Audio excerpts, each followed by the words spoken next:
Selamat pagi anak-anak. Kita bertemu lagi dalam pembelajaran matematika SMP kelas 9. Pada pertemuan ini kita akan membahas tentang refleksi pada bidang kartesius. Pada LKS 3.5/1 sudah anak-anak dapatkan bahwa refleksi pada bidang kartesius dapat dilakukan terhadap beberapa garis. Yang pertama adalah terhadap garis atau sumbu X atau sumbu Y. Yang kedua adalah refleksi terhadap garis Y sama dengan X atau Y sama dengan min X. Yang ketiga adalah refleksi terhadap garis X sama dengan H. Dan yang keempat adalah refleksi terhadap garis Y sama dengan K. Nah, satu persatu dari refleksi tersebut akan kita bahas anak-anak, mulai dari refleksi terhadap sumbu X. Nah, sebelum lanjut perlu Pak sampaikan sebagai pengulangan bahwa pada diagram kartesius ada namanya sumbu X. Sumbu X itu adalah sumbu yang mendatar anak-anak, atau istilah lain adalah sumbu yang horizontal. Jadi pada gambar ini Pak sengaja membuat sumbu X dengan warna merah karena itu akan dijadikan cermin. Kemudian sumbu yang tegak atau sumbu yang vertikal itu adalah disebut dengan sumbu Y. Nah, nanti akan kita cari bayangan beberapa titik pada pencerminan terhadap sumbu-sumbu koordinat. Apakah sumbu X atau sumbu Y? Yang pertama kita akan bahas adalah pencerminan terhadap sumbu X. Nah, pada LKS bagian 2 anak-anak diminta untuk melengkapi tabel. Nah, tabel yang diberikan seperti ini anak. Kemudian petunjuknya atau yang anak-anak harus kerjakan adalah anak-anak diminta untuk menggambar titik-titik yang diberikan pada tabel ini pada bidang kartesius. Selanjutnya setiap titik anak-anak cerminkan terhadap sumbu X, kemudian tentukan bayangannya, terus bayangannya itu anak-anak cari titik koordinatnya, masukkan kembali ke tabel. Nah, untuk lebih cepatnya kita mulai dengan menggambar titik 3,5 pada bidang kartesius. Kita munculkan dulu titiknya. Nah, ternyata untuk sementara titik A pada bidang kartesius koordinatnya masih 6,3, sementara yang diminta di tabel adalah 3,5. Kita pindahkan saja dulu. Nih Pak pindahkan 3,5. Nah, perhatikan di tabel koordinatnya 3,5. Di bidang kartesius ini titik A 3,5. Berarti sudah benar posisinya seperti ini anak-anak ya. Nah, sekarang titik A inilah kita cerminkan terhadap sumbu X. Nah, pada bagian sebelumnya anak-anak juga sudah mempelajari tentang bagaimana menggambar bayangan sebuah titik jika dicerminkan terhadap sumbu atau garis tertentu. Nah, silakan anak pikirkan kira-kira di mana jatuhnya bayangan titik A ini setelah dicerminkan terhadap sumbu X. Yang perlu anak-anak ingat adalah pada setiap pencerminan jarak benda ke cermin harus sama dengan jarak bayangan ke cermin. Nah, dengan konsep dasar seperti itu anak bisa membayangkan. Nah, silahkan dicek apakah yang kamu pikirkan benar. Bayangan titik A jatuh di A aksen. Pak ulangi, A nya di atas. Nah, bayangannya ada di bawah. Ini disebut dengan A aksen. Nah, koordinatnya adalah 3, min 5. Kalau titik asalnya 3,5. Anak bisa melihat perubahannya ada di bagian belakangnya, angka yang di belakang.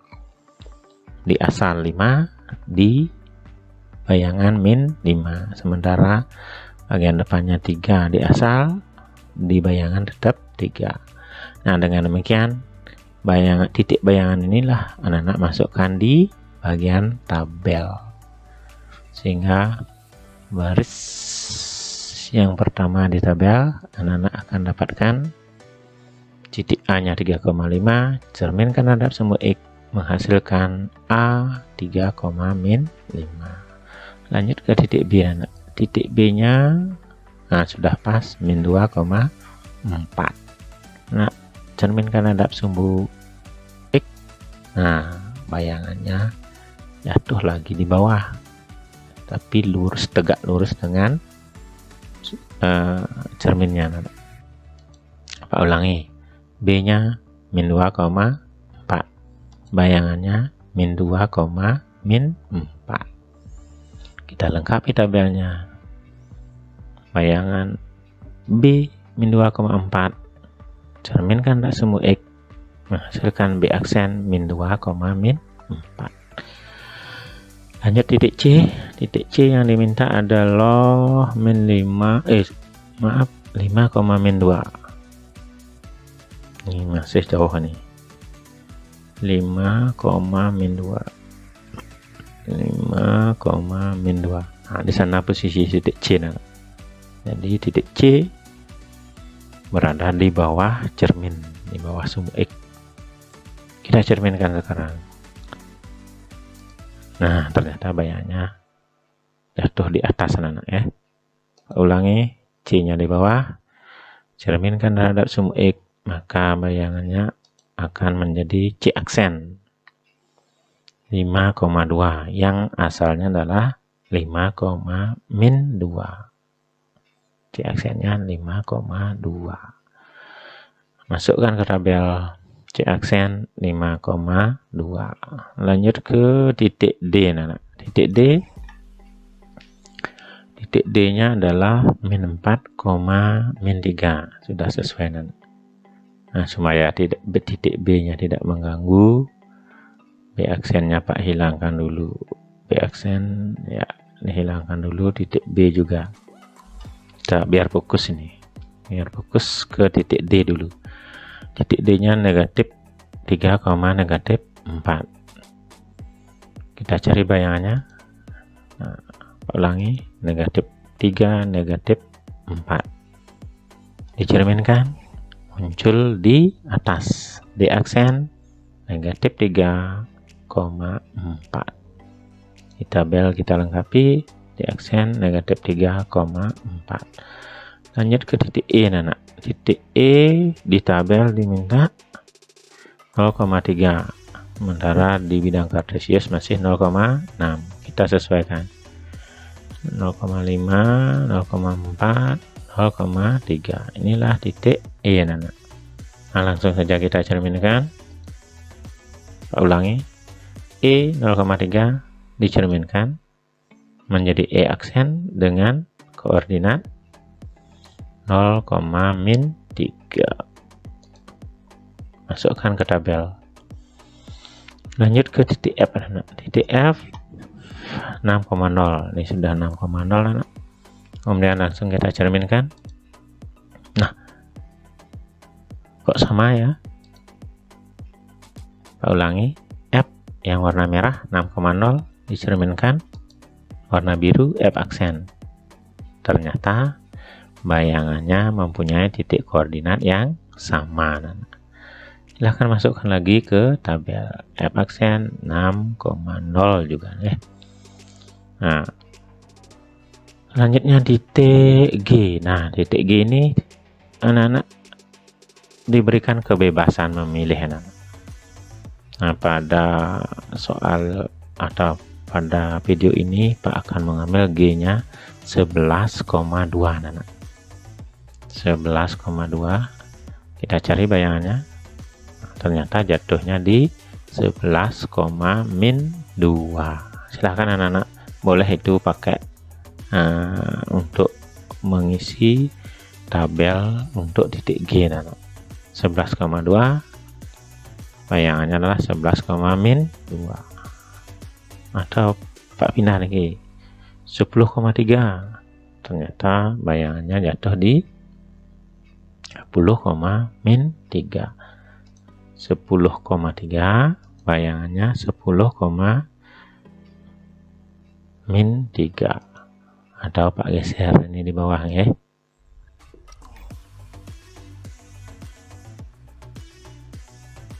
Ini misalnya 11, min 6. Kita cari bayangannya 11,6. 11, min 6 menjadi 11,6. Nah, demikian anak-anak beberapa titik yang sudah kita gambar di bidang kartesius. Berikut dengan bayangan-bayangan titiknya. Setelah kita lihat polanya anak-anak dari hasil yang sudah kita dapatkan, ternyata untuk setiap titik jika dicerminkan terhadap sumbu X, maka akan terjadi perubahan pada bagian Y-nya atau pada bilangan yang di belakang anak-anak. 5 menjadi min 5, 4 menjadi min 4, min 2 sebaliknya ini menjadi 2, min 4 menjadi min 4, 0 tetap 0, 3 menjadi min 3. Dengan demikian kita dapat simpulkan sementara ya, bahwa untuk sebuah titik PXY dicerminkan terhadap sumbu X, maka akan menghasilkan bayangan titik P aksen dengan koordinat X, min Y. Jadi yang berubah adalah pada bagian Y. Nah, untuk jelasnya silahkan anak-anak perhatikan rumus pencerminan terhadap sumbu X.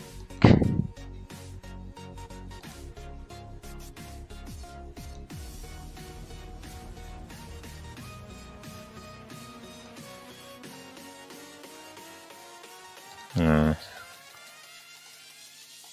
angka-angkanya sudah ada di tabel anak-anak ya. Dari beberapa titik yang kita peroleh tadi ya, anak-anak akan mendapat kesimpulan umum bahwa sebuah titik PXY dicerminkan terhadap sumbu X, maka menghasilkan bayangan titik yang disebut dengan P aksen dengan koordinat X, min Y. Jadi yang berubah adalah pada bilangan bagian belakang. Dalam istilah titik koordinat ini namanya ordinat. Jadi ordinatnya kita lawankan. Jadi Pak ulangi, PXY dicerminkan terhadap sumbu X, maka bayangannya adalah P aksen X, min Y. Nah, sampai di sini anak pembahasan atau penjelasan Bapak tentang refleksi terhadap sumbu X. Mudah-mudahan apa yang Pak sampaikan bisa dipahami. Silahkan anak mencoba soal-soal yang sudah Pak berikan di bagian akhir ringkasan materi bab 3 anak-anak ya. Nah, untuk kali ini kita cukupkan dulu videonya sampai di sini. Kita akan bertemu lagi pada video-video berikutnya. Pak selalu berharap mudah-mudahan video ini bermanfaat bagi anak-anak semua, walaupun kita masih dalam suasana pandemi COVID-19. Pak berharap tidak menyurutkan semangat dan motivasi anak-anak untuk belajar. Nah, sampai di sini anak, sampai jumpa pada video-video yang berikutnya. Selamat pagi.